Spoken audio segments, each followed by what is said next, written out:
Hello and welcome to Everything I Did Wrong as a Church Planter, a million-part series. My name is Logan Wolf, and I'm joined today by my wife, Grayson.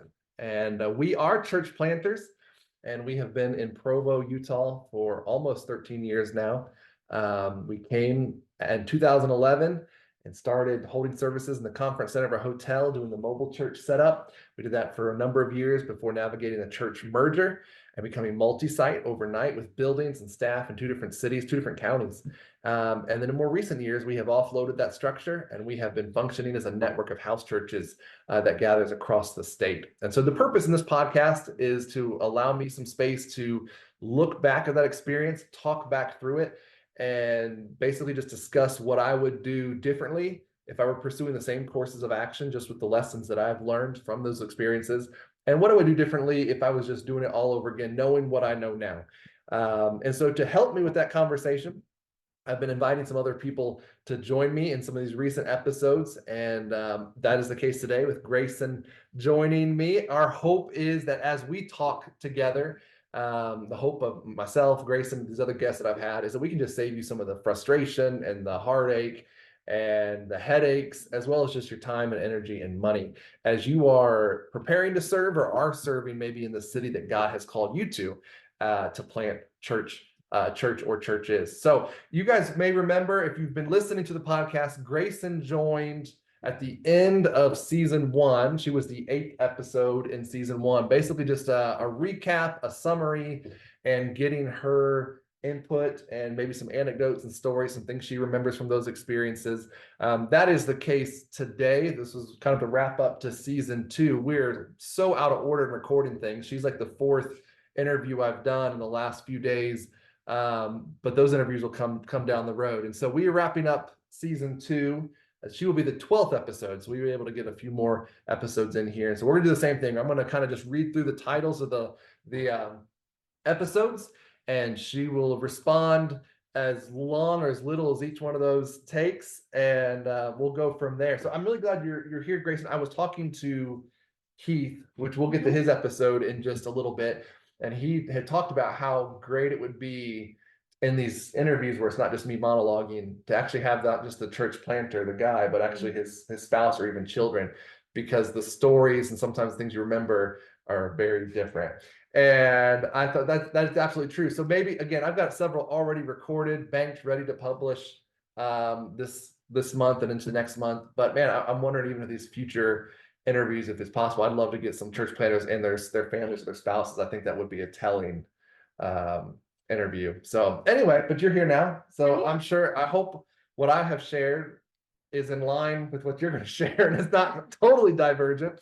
But I'm going to pull up the list of episodes and we will talk through them now. So we started season two, and in season two, just for context, when I'm sharing my own story, season two is that season we've already moved to Utah and it's leading up to our grand opening service. And I know some of the guys I've had on interviewed, we've tried to stay around there. It may have been on either side of that, but that's in my mind, that's why I've called it season two. I'm kind of focusing on that time of my story. So it started with a guest. Season two, episode one, I had Isaac Morin join us. We know Isaac. He was in season one a number of times. He is a brother in Orange County, California, and our conversation was titled, I didn't have a church planting mentor or coach. I didn't have a church planting mentor or coach. And we basically discussed the value of mentors and coaches, some of the differences between those two, and the need to seek those relationships out. So basically finding yourself in a position, I'm doing something I don't know how to do. I need someone to help me do this. So what are your thoughts on that topic, that conversation I had with Isaac, your experience as we moved here by ourselves? And then the importance maybe of that, even because you're in a position now where you have sought out mentorship in your own job and are mentored to others. So why is that significant? So well, I definitely watched you do a lot by yourself. And once we moved, I mean, there were days where you just be locked in your office, just working. But other than books you were reading, I don't remember there ever being a lot of people that you had to talk to. I mean, I certainly didn't have a mentor Oh, moving here, but it was more pertinent for you than it was for me, obviously. But I didn't have anybody back home or with any organization that regularly had done, like a wife of a church planter that regularly would check on me or give me any advice, or even if I did have a question, somebody that I could reach out to. I mean, really the only people that checked in on me were family. well, and that speaks, we've talked about this when we talked about sending agencies and home churches and whatnot. I think there's a shortcoming in that we were just kind of sent out Yeah. by ourselves. But it also, that raises an interesting idea, just this idea, me as a church planter looking for a mentor, but as a church planting couple, a church planting family, having another church planting couple family to do that. I think that would have been great. Yep. There's another couple who's, X amount of steps, X amount of years ahead of us in that same process to touch base with us and glean information from. We didn't really have that. That's something, hindsight, I wish we had sought out. We could have sought that out Right. way ahead of time. No one seemed to have suggested that. We were too ignorant, I think, to know better. Or yeah, probably too ignorant to know that we didn't have it all figured out, because I think we went pretty sure of ourselves. We did. So not knowing that was something that would have been beneficial to us and probably would have saved us a lot of, banging our heads against the wall. But you're right. I mean, professionally, which obviously what I do is a lot different than what you do, but all of the success that I've had professionally has been due to having a mentor and having someone that has taught me and guided me. And any new position that I've had, that mentor has, kind of handed off the reins, showed me exactly what to do, how to be successful at it. So I can't imagine doing my job without someone without that. And see, and all, I think the breakthroughs we've had in ministry these last couple of years has been, we found some people. I've got, half a dozen brothers that will help in different areas and are that sounding board and drawing those things out of you and asking the hard questions. We didn't have that. Well, you have more of a mentorship based community now than ever in my entire life. Before. And it's been tremendous. And I think there's been huge breakthrough. Which is probably why we're seeing so much success right now. Yeah, a lot of fruit, because you don't have to reinvent the wheel. And again, it's essentially, this podcast should not be your mentor or your coach, but it's essentially the heart behind this is, instead of going and reinventing the wheel, banging your head against the wall, is have someone ask those questions and draw that out. And so I think a piece of advice, and I'll even build on yours, don't just go find someone who can pour into you and kind of lead and help you, guide you, a mentor, coach, formally, informally. Isaac and I talk all about that in that episode, so you can go back. But this idea of an actual another couple, another family, where you can get that this kind of holistic, not just me, but bring you in on that conversation, or bring now the boy, your children in on that conversation, and like that would have been great. And that's, man, that'd have been really good. And the last thing that I'll say just on this topic is find someone who is walking the same thing that you are, because I think having someone, finding someone who's experiencing the same things you are, maybe they're in the same setting, they're in the same location, can be helpful. I mean, not that you can't be seeking mentorship from anyone. There can be value in that, but to have a true understanding, nobody else understands what Logan's going through rather than other church planters that are also maybe setting up in a home church model, right? And are church planting away from the traditional structure of a church in the Bible Belt.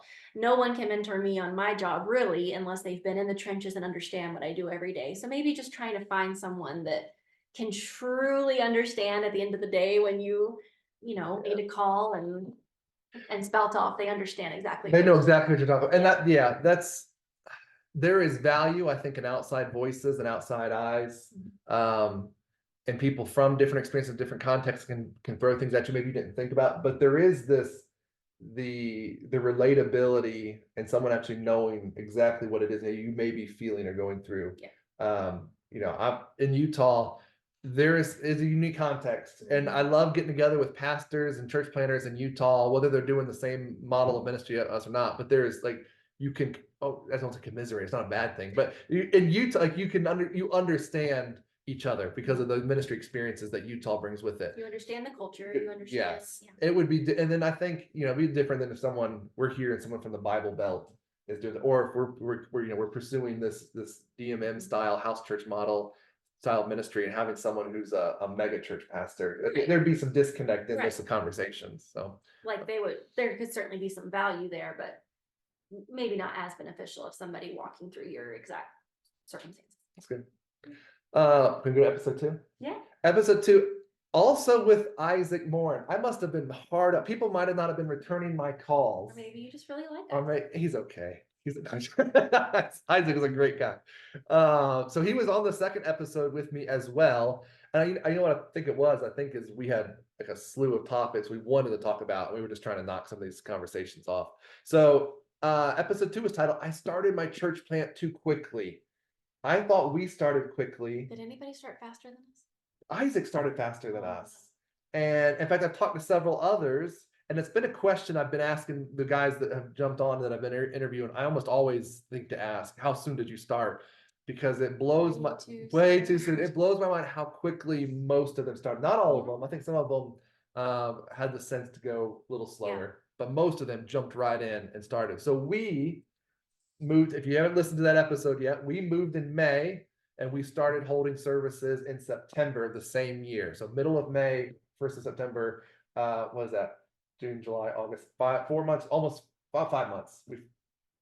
Was September the launch service where we met, where we started meeting every single week? Because we had did we have some preview service? So we moved in May, did a preview service June, July, and August. See, so technically started too soon. Technically you started in June. Yes. What are your thoughts on that? This is the dumbest. It's so stupid. It's the dumbest thing. I think that, yes, again, I think you feel this pressure, right? You've been on deputation for so long, you pack up, you move, you're there, and it feels like, well, what else is there to do but start my church? Well, some of that's zeal. I think some of that's this imposed pressure. You think people are expecting you to start right away. And Isaac and I might talk about that. Well, I mean, I even felt that. And right.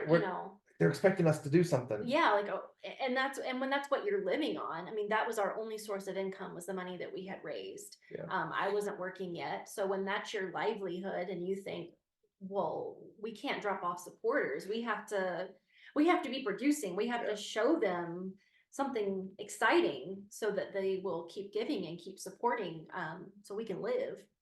It's so nerve-wracking. And again, I think looking back on it, I doubt anyone would think. No one's thinking about you as much as you're thinking about yourself. I seriously doubt anyone was like, Logan and Grayson have been out there for 2 weeks, where's. And it's not like we just moved 2 cities over. We moved across the country. We didn't know our way around. We didn't know anyone. We didn't understand the culture. There was so much to learn that it would have done us a world of good to just move here and live and exist for a little while, meet people, form those relationships, rather than just hit the ground running. Well, I think how much it would have been good for you and me, who just left mom and dad. Like we lived in North Carolina, both of our parents were like 5 minutes away in either direction. And so, but now we're here really on our own for the first time, I guess, and with no family network. It would have been so good to just explore the city, Utah's beautiful, explore the parks, the national parks, the state parks, restaurants, and all this. We didn't even, we were still getting lost driving around town when we started our weekly services. Like, it was the dumbest thing ever. So it would have been so good. I hear of guys that are couples that are church planting right now and really taking their time and enjoying just living there. And I think that's so admirable and so smart. And again, hindsight. I wish somebody would have given us permission to do that. That's right. Taken the pressure off. No one did. And maybe advised us to do that. Like, hey, you've just uprooted your entire life. Like, you're in shock right now. Slow down. So slow down. But we didn't. No, and that would, again, I think if you had told 25-year-old Logan to slow down, I don't know if I would have. Yeah. But hindsight, someone should have said something. Yeah. So if And nobody's told you to someone told you slow down, slow down, slow just down. enjoy the city. In fact, We're giving you permission. It is okay. I've only heard, I think twice, someone make a comment about a church planter and begrudging or negatively talk about Yeah. upset that they weren't starting right away. And I, in both instances, had spoke up and told them in not so many words, They're okay. they're okay. Yeah. Told them to shut up. But that's just I will. I mean, I defend that. I think Nobody's surprised. no one's told them to shut up. I will defend. I think you go slow. You get a sense of what God's already doing. You get your family acclimated and start your life there. And I mean, ministry's in the day to day anyway. You don't have to have to hold a weekly church services to follow Jesus. So, okay, yeah, that's good. All right, number 3. Let's keep rolling here. The third episode I did by myself. This was a monologue. I'm sorry. I understand that the interviews are more enjoyable. For the listeners. Oh my gosh. Actually, it is true. If I look at the stats. But episode 3 was I didn't meet my neighbors. And I shared a story, I think 2 stories. One in our condo and maybe one when our first house we bought. Did not meet her, like purposely, just did not go out and meet her neighbors. And then the conviction of God and reading that book about neighbors and like realizing, and anyway, having to go over and introduce ourselves. So you weren't meeting neighbors either. No, this isn't just me. I'm like a hybrid of an introvert extrovert where like I can do it. But I prefer like when I'm home to be in my space and to not have neighbors like popping up. And so we like prided ourselves on being secluded from our neighbors. And the first house we bought had like a pretty high fence around it. And that gate. It had a gate that closed off the driveway. And so we were like, yeah. It's awesome. You didn't even lock the gate. Like it was like a moat drawer. We are locked in. And I never thought anything about that. I never gave any consideration to that might be like disobedient or, I just enjoyed our space. Because like we just told everybody, we were working our tails off. Yeah. And so when you're home, you want to be home, right? So it wasn't until we read, is it The Art of Neighboring? Yeah, I think I showed it in that episode. I'll show it again. We read this when we were first kind of stepping into a home church model, right? No, we read this before. Yeah, we were multi-site by the time we read this. Okay. We were multi-site. But yes, it wasn't until I read that you're like, oh, he's like talking about your literal next door neighbor, not like this generic love your neighbor's everyone. Yeah. That was super convicting. And so did you share the story of we literally had lived there for years and had to go introduce and had to go knock on doors and introduce ourselves. And then we awkwardly went, but they hadn't tried to meet us either, so I think the you put that burden on yourself and not. So what's great is we actually have friends still. I'm thinking of friends from that neighborhood that, we still know because we went and met them. We still stay. And then now here we moved in. First thing we did when we moved in is we went around the whole. Our neighbors that I'm looking at right now beat us to it. They came over first. They did. They're great people. But we went to the rest of the street. Yeah. And we introduced ourselves to everyone and we actually threw a catered kind of housewarming party. Yeah. And we had just to get people in the house. It was awesome. And had 75 neighbors just come in and some of them were there probably to creep around. But all we wanted to do was like, I don't care why, I just wanted to meet them and break that ice. And it's been great because there's been times we've called on them. We've had neighbors in our house. Especially living here during the pandemic. We really got close to our neighbors because we kind of formed like a text thread. And so if somebody was going out, do you need anything? It was good. And Logan, you even led a weekly Bible study. We did. Some of our neighbors joined in because nobody was going to church. Yeah, so the Mormon church during the pandemic completely shut down. Like it didn't even do. A lot of Christian churches were freaking out, trying to how do we live stream? We've never parking lot church, all kinds of ridiculous things. But the Mormon church didn't do anything, which was bizarre. And so we did a Zoom Bible study primarily not for because our house church just kept meeting at that time, but primarily because we knew there was people that would jump in, and we did. We had neighbors join us for Bible study. It was really cool. So that was cool. Yeah. So that time like drew us together. Oh, and we did Easter Sunday. We did church on our driveway. Oh, Remember? we did. And we had All the neighbors came out. And we had music. So a couple coming to our church at the time sang songs, and we just sat in a big circle in our driveway, and our next door neighbors came over, the neighbors across the street came over, neighbors from down came over, like 2 streets. I think we cool. started like putting the word out. Yeah, because we had worship music. Yeah. We had a fire pit, I think. It was Easter. Yeah, it was Easter Sunday. So yes. So if you have not met your neighbors, the whole point of that episode was go meet your neighbors, like love your literal neighbor, and you see the ministry unfold in your own neighborhood, on your own street, and not something that happens over here in a different part of town or a different place. So, all right, that was episode 3. Episode 4, I did bring another guest on. This is a brother I met just prior to this virtually. We have not met in person yet. This is James Reardon, and he was joining us from Diamond Head, Mississippi. And man, I enjoyed my conversation with him, the leading up to our recording that, and then that conversation in that episode. Our conversation was titled this: I started with, quote, church people. That was the mistake. I started with church people. And he uses a metaphor. I don't know if it's original with him. I think I tell him in that episode, I really liked it. He talks about vision pirates, or how these church people became these pirates, who he's coming in as a church planter to an area that needs to hear the gospel proclaimed.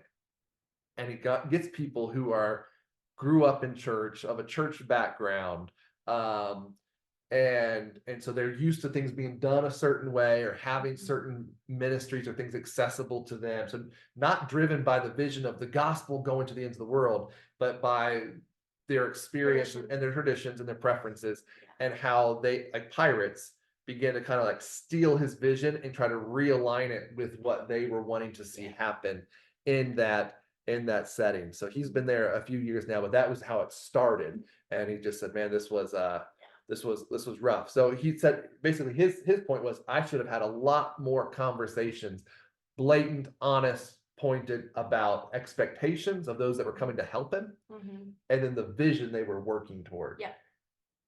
I feel like we did something similar. So I completely agree. And that's something that, a lot of our friends that are church planting, that we definitely encourage them to do too. Before you pack up and start with a bunch, like a big team and church people, is be really clear on those things. Because unfortunately, churched people have caused us the most grief. I would say 95% of our issues have come from people with a church background. I am for teams. I think there's teams. The biblical pattern, I think, is teaming. As far as you see in Acts and the epistles, but there's also, what you also see is laborers, new people to work in the ministry coming up from the harvest, like people that are repenting, believing, being baptized, and following Jesus from the harvest. Right. They don't have that church baggage, or they don't have 5 previous pastors to compare how you're doing things to. So and again, not that it's wrong that you have people that are already believers, but it just is a different dynamic. And so definitely would encourage you to make sure that they're on board before you freely welcome them. Yeah, the expectation piece, I think, is huge.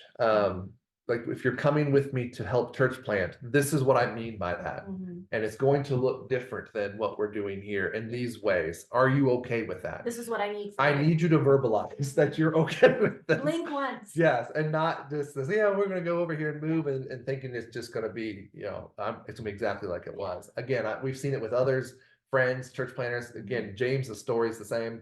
And we've seen it. We even saw a little bit of that when we went multi-site, which that's ahead of the story. I don't want to jump too far ahead. We didn't move with anyone. We moved by ourselves. So we didn't really have a team to kind of babysit. No. But when we merged our churches, we ran into some. Right. The expectation of this is how it has always been. This was, and I did I don't want to give it away. I did an interview with the guy in New England. It hasn't posted yet, but talks about the difference between church planting and church revitalization. And one of it is that ingrained kind of expectation of what's there. Anyway, that'll be a good conversation. Anything else with that? Was that? No. Yeah, James is a good guy. I'm gonna have to get him back on here. We gotta go to Mississippi. Go to Mississippi. Yeah, we'll see him do it in person.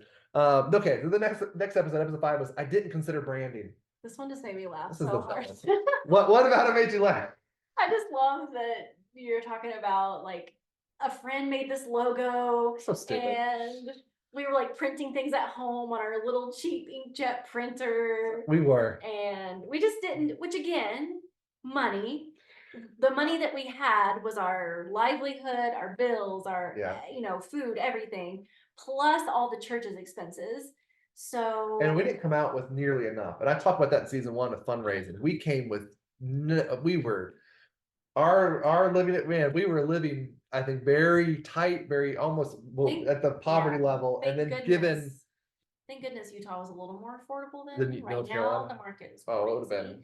But so yes, it just made me laugh looking back. I said that I think in that episode, if you're going to do the attractional model, do it. You have to do it. And that means you have to spend money. And so Right. saving pennies by printing however many hundreds of letters on your inkjet printer at home, or got to go black and white because I don't want to, it's or unless you have the actual program on your computer and the background, just hire just somebody pay someone to do it. I mean, your logo is going to be, I mean, really, I think about there's another church in town where you see there's no words on it. It doesn't say the name of the church, anything. It's just the logo. Yeah. And you see hundreds of those stickers around town and you know exactly what it is. I mean, your logo is everything. So do it well. Do it well.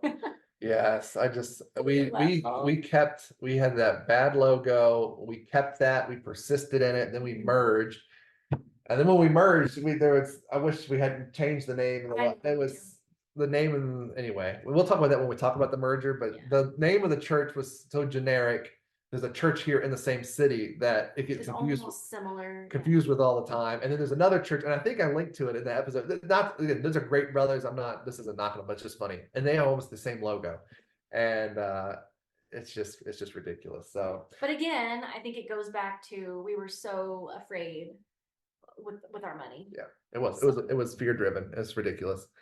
That was episode 5. Episode 6, I had okay, the next 2 episodes, I want to frame both of these because we'll just take these together. The next 2 episodes are from church planters in Utah, brothers that I know and have gotten time with in person, but they started and then the church is no longer, they called themselves failures. That's not what had happened, but they started churches and churches no longer exist. They're not church planting anymore. And so the first was episode. But they're still here. They didn't leave. And I think that says a lot. That's huge. I love both those guys. If not for that alone, I love that. They say this is where God calls me. I don't need to leave. So the first one was episode 6. I focused on the product and not the process. That was with Santaquin, Utah church planter Chris Murray. As a good brother, we love him and his family. And then the next episode 7, I placed my identity in my ministry. That's with former Provo, Utah church planter right here in our city, Doug Lane. And so both of these conversations I felt like were very raw, very personal.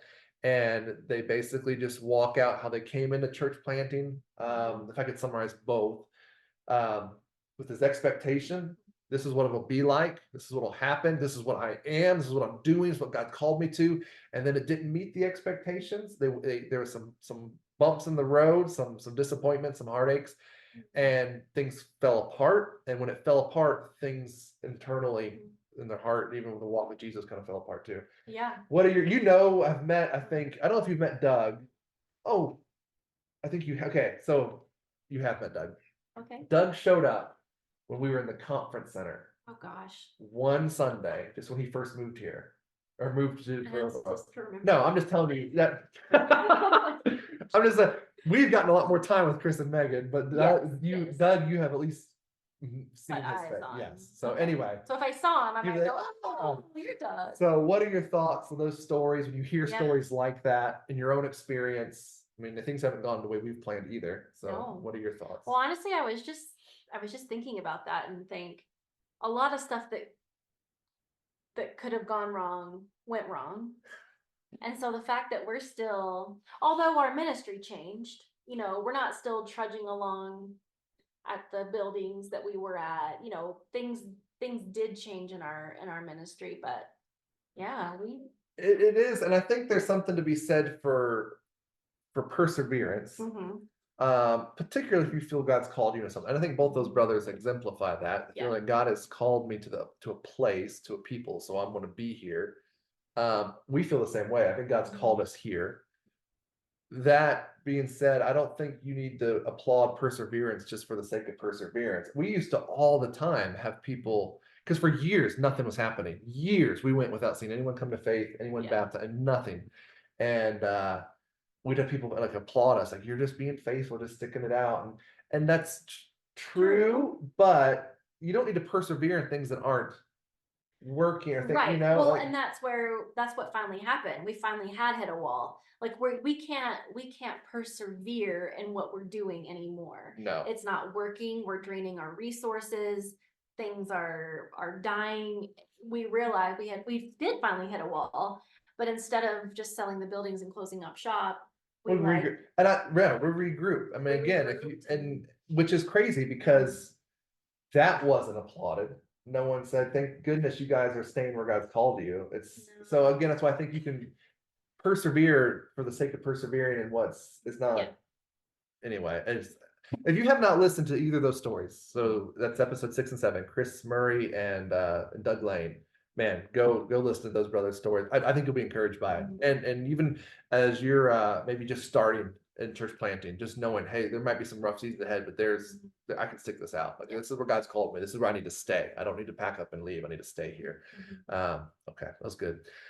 Just a couple left here. Episode 8. This was by myself. I use community events to build a mailing list instead of sharing the gospel. Now, I love this because you were at all those events. Oh my gosh. What do you remember? Which ones stand out to you? Talk them through the experience, because there was times some of these events I left Grayson and went home because we'd been there like some of these multi-day events where we've been like just rolling in shifts, and so sometimes Grayson would be there by herself or with some team or something from out of town. Sometimes we'd be there together, some of these smaller events. But what do you remember, love? Just I Wow. think being where we are, setting up at stuff like that, you're more of like a circus act. Wow. And so it's like you're the weird thing to look at. Okay, that's particularly probably Utah. That's what I just said. Yeah. Being where we are. Yeah. Not setting up at the fair in Utah and setting up at the fair in North Carolina. You're getting two very different responses and experiences. So things that would have gone over very well in the South, we would have been running a mega church by now, did not have the same response here. No. So you had people that, we did farmers market, we did the women's expo, we did chamber of commerce events, we did freedom festival, 4th of July weekend every year. I mean, and it goes on and on and on. We did any type of event that was open that you could rent a booth at, we did for the first few years. And we gathered hundreds and hundreds and hundreds of names because we always had a drawing, enter to win a Wii, an iPad, whatever was popular at the time. I don't think anybody is trying to win a Wii anymore. No. But so we had all these contacts and not a single person ever came to church. No, and we maintained that list. Like, we were sending out for years. Regular mailings to this growing list for years. For years. And hindsight. So rather than trying to share the gospel with those people, right, in the moment, we're just like existing in our lives, going out and talking to people. We sat behind a booth offering free Bibles, which is never a bad thing. No, it wasn't. But I'm not going to share the gospel with you. I'm just going to give you a Bible. You go read it and figure it out on your own. But you were already, for me, I'll speak for me. Yep. I was already so uncomfortable of being like sneered at, stared at, kind of mocked, or just given like what's it called? Like they're just placating you. Like, oh, that's sweet. So nice. Good job, you guys. I wish you luck and success, but not really sincere. So when you've heard that for like 8 hours at some of these events, you're just ready to go. It's exhausting. I was always just very uncomfortable. Well, and that's not without warrant, because there was the general either indifference, there a lot of indifference, Yeah. people ignore you. There was some of the sneers, the laughter, the joke. There was some antagonistic encounters. We can point to several instances. I think of that lady at the Women's Expo that came up to us. I think of that elderly couple at the Freedom Festival. There was a couple people at the farmers market. I mean, there's been times where people come like trying to start something. But even with all that, there's also the discomfort, at least for me. I did not know how to share the gospel with anybody. And I talk about that in a previous episode. I didn't know how to make a disciple. Like, I had shared the gospel in a sermon from the pulpit, blanket statement, but I had not led anyone to Jesus up until this last little while here. So at that point, when we're doing these events, I had never one-on-one shared the gospel with someone and led them to Jesus in a succinct, clear way. I think all of us could probably, given enough time, could walk around it and get to it, but actually a clear, this is what Jesus calls us to do, to repent or sin and turn to him in faith and believe. And I thought I was saying for you, right? If someone, like, what would you have done? There was, so we weren't equipped, I think, as well as we could have been in those in those situations. So again, if you're going to do community events, great. I think you come at it with this mindset of, we need to use this as a gospel opportunity. Like, we're going to go out here and we may have something where we try to capture people. Even if I were to do it now, I wouldn't try to capture anyone's contact info unless I had a promising conversation with them, where either they repent and believe, they come to faith, or they've expressed interest. I'd like to learn more about Jesus. And I want to use this as like a discipleship follow-up. But just to have it so I can one day mail them a letter to, like, I'm not doing that, especially in our setting now, house church. Like, we're not going to invite. So no, I would do all of that differently. I think it could be done well. I think it has to be done gospel forward, and we just didn't do that. No. So a lot of wasted time and money. Again, we were just trying to get people. So a lot of those was leading into our grand opening service, and we maintained that after the grand opening service. I mentioned, I think in that episode, our brother Amos in Chula Vista, California, talked about, he did something I wish we had done, is they scaled back those public events after their grand opening. I wish we had done that. We actually maintained a furious rate of public events for years and kept adding more, and it was just ridiculous. But the mindset was, we're going to try to get as many people as we can into our services so I can preach the gospel, when I really should just been engaging at those events. So, okay. You can, so if you're doing it, great. There's lots of places you can find out those leads, where those events are, but you've got to leave gospel forward. So, yeah. That's exactly what I was going to say. Okay. Episode 9, I had another brother on here, Matt Manning. He's joined us from Philadelphia, Pennsylvania. He talked about how our episode was called, I Created Programs and Systems as If We Were a Much Larger Church. My favorite, this had nothing to do with that theme, but my favorite story he tells in that episode, if you've not heard it, go talking about branding, talking about advertising, is he bought a billboard on the side of the highway to promote their new church plant, and all it was the name of the church and his face.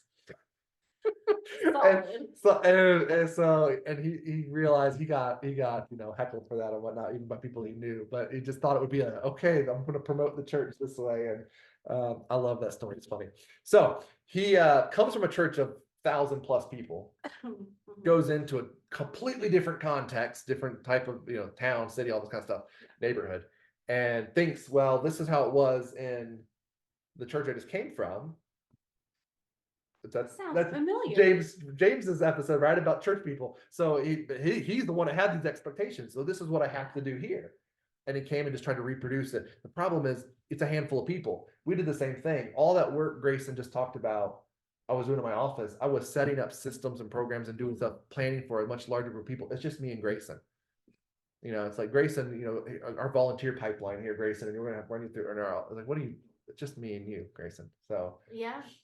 Well, and that's a great way to burn yourselves out too. Yeah. And it's almost like, well, because again, you feel like you have to compete. You're competing with other churches in town that do offer all of those things, and you think, well, if we don't have them, no one is going to show up. So we have to offer something for their kids. Yeah. They can't sit in church and listen with their kids there. They're distracted. Which our children is true. It is true. But our kids, we're at the house church. They're in there with us. Yeah. Well, we do have a kids class, but anyway, feel like you have to have all the things that they have. And so you're gonna launch it and start it even if you can't do it well. And so we did. We launched and started all these things, but we didn't do it well. Like I started taking guitar lessons when we first moved here, just so we could have music at church. Well, when you've been taking guitar lessons for a month and you're trying to lead singing, it's not gonna sound good. It sounded great, baby. You're nice. Well, But you try because you think that's what you have to do, right? well, and I think there is I think there's value in just leaning into the season of life that your church is in. Mhm. There's things I remember when we were in the conference center and we could host the whole church, when we started running people, we could have everybody in our home.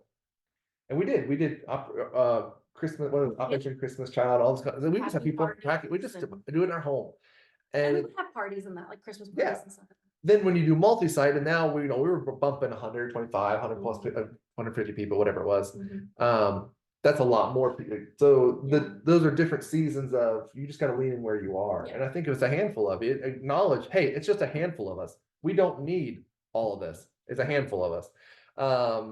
Versus, hey, we're seeing this same number of people coming in week out. We're growing a little bit. We probably need to anticipate the needs are going to change here in the next little while and then build things out. But trying to implement all that stuff. Yeah, trying to have what everybody else has when it's just a handful of people. I also think it honors the broader body of Christ when you don't feel like you have to provide everything. And we've seen that. I remember one time when we were multi-site, someone was volunteering at, and someone else was attending, it was two different people, like a Celebrate Recovery. Mhm. And at another church. And I remember getting upset about it and thinking, well, they're going to this other church and like why we should do a Celebrate Recovery. And I'm glad I had the presence of mind to say, no, I can't do that right now. But there was this like, I should provide this because they go to our church. Yeah. And now I realize we don't have like there's things. I mean, we've sent kids to other youth groups now as a house church. We'll send them over here. We've pulled in people from other churches to come provide things for us that we can't provide. And there's nothing wrong with that. You are a broader body. And so it's okay And when we want to do big events, other churches have Uh, been very gracious to let us use their gyms or their building. yeah, So again, I think that speaks to drawing on your community too. it's good. And the other churches, that's not where this point was going, but No, other but- churches in town aren't Aren't your enemy. competition. No. And I think when you don't feel like you have to provide all those systems, Yeah, like I'm not competing with you. yeah. Mhm. I think that's a good one. It's a great conversation with Matt. You go back and listen to that. He talks about some of internal struggles too, just very raw. He's a great guy. Last couple here. I had Heath Ferguson with us. He's someone we've known a while. Heath is a church planter in Houston, Texas. And our episode was called I Didn't Set a Launch Date. And even as we were rehashing this, Grayson's like, wait, what was that? Why didn't he do that? He basically didn't set this hard date if we're going to have our first public service, like a big blowout kind of event, grand opening service, whatever you want to call it, but kind of like started meeting and kind of people started coming and it just kind of like rolled into it. More organic. It was, but he said that one of the problems with it was it didn't build any kind of momentum to keep, and he said it felt like it slowed their growth because there was no like hard and fast we're starting. It just kind of creeped. And it says there's churches that started after them that have grown much more. And it feels like if they had done now, whether or not that's true is who's to say, but he just felt like he didn't do that, and that was maybe an obstacle. We did a grand opening service. Too early. It was awful. So I told Heath, shut up. No, I'm just no. We did a grand opening service. We had 14 people there, including ourselves, and then the next full year, no one came. So just preaching to Grayson. Yep. So what are your thoughts on that? The whole launch model that we did, Mhm. and then when you hear someone's story like Heath, we're like, they're doing they're an attractional church, a traditional style church, the attraction model, but didn't actually have a hard start. What are your thoughts on his story? I don't know. They're both worse. Starting too early and then not really having a date and just kind of doing it as you go. Yeah, both of those. If we were moving back here and we're doing the same, we're gonna do the attractional model, Mhm. whether we're gonna buy a spot or we're gonna rent a spot, I don't care if it's mobile or permanent, whatever, but we're gonna do the attraction model. how much time would you allow? You were saying definitely would do a launch. At some point, So how much time do you feel like you would have been comfortable with? I don't know, that's a good question. I think again, well, for here, if it was here, I felt like we probably needed to be here a year, maybe, to figure our mess Yeah. out. I guess again, it depends on your situation and your context and where you are. Yeah. But I feel like if we were to do it again here in Utah, I would go a year. yeah, For the setting a date sake is of our family, probably I would have set a date and I would have spent the money and I would have promoted the mess out of it and I would have blown it up big. I mean, it's supposed to be a grand opening Yeah. and not 2 boxes of Krispy Kreme donuts. It's just Oh my gosh. And a hand painted banner. No, it wasn't that bad, but yeah. So that's a good conversation to have with Heath. Heath and I actually pitched several ideas back and forth with each other. I'll probably have to get him on here again too, as was the case with this last one. Episode 11, the last one before this episode will post, was with our friend church planter Stephen Kimbrell. We've known him a while as well, in Irvine, California. And he says, I didn't establish healthy ministry or family rhythms. And that's one of several topics we possibly discussed. But yeah, what are on his episode? What are your yeah, well, it sounded, and one thing like I was really glad that he was able to still do was provide his wife and kids with the time that they needed, because he talks about I still made time with my family, Yeah. But the fact that he like go out to dinner with his family and then put everybody to bed and then work until so he didn't give himself any, and you, I mean, you kind of did that. We were a little different because when we moved here, we didn't have kids yet. But I mean, I remember whole days where I just because I wasn't working yet, I just sit around and you're in the office all day. And so working on all those systems. Working on all those systems. Because you worked. And again, it's not like we had money to go out and do a bunch of stuff, but we didn't really have any routines or rhythms for that first year that we lived here. And it wasn't until I started working the second year that we moved here that we kind of got into a little bit of a better groove. But well, and I think healthy ministry rhythms includes delegation and not being the one doing everything. We didn't have anybody to delegate. We did not. And so I think what we should have done is what are the most important things to do, and not trying to do all this stuff. If we don't have anyone to delegate to, then we need to cut some stuff. We need to cut some stuff back, and probably need to focus on gospel engagement, reaching people instead of trying to do all. We sat at home. I know. It was the dumbest thing. 90% of that first year that we lived here. We did a bunch of canvassing. Yeah. We did do a ton of canvassing, taking invitations to doors where people would come, and then we did these huge community events. But there was space. Yeah, we should have been. Gospel engagement would have been a priority one, and reaching people to disciple and to delegate ministry responsibilities too. But so he talks about that, Stephen does, and then he talks about just rest and Sabbath and family rhythms with time with his kids and date nights. And I feel like we're in a good spot with that now. Yes. It has only taken 13 years to get in a good spot. But it is so much more. I feel like it's so much healthier when you can say, these are the times I'm going to do the ministry stuff. Here's the activities I'm going to do. Here's others, people who have said they can help me, willing to help me here. I'm going to let them help me. Yeah. Here's times I'm going to guard for my family, for my wife, my marriage. Here's times I'm going to guard for me. Just solitude. And we didn't have any of that up front. So, all right.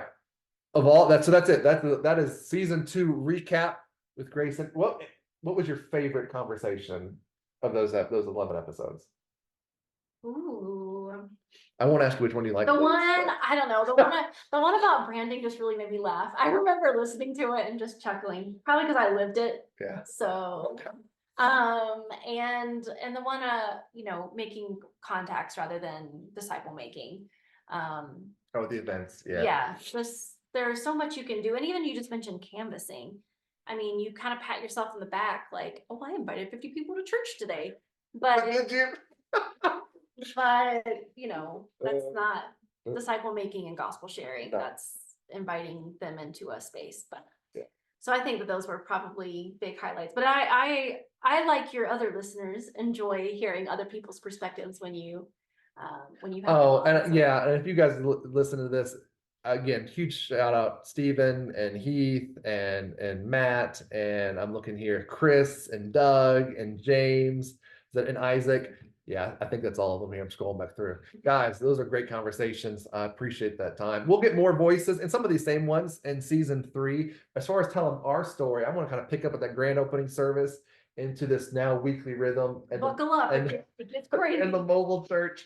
It'll be a good time. I hope this is helpful for you. I hope it's encouraging. Again, that is the motivation behind it. If it has been, please share it with your friends. If you have a friend who's a church planter or you're part of a church planting team, man, send this to them, share it on your social media. Please leave us a rating or review that helps other people find it. So thankful for those things.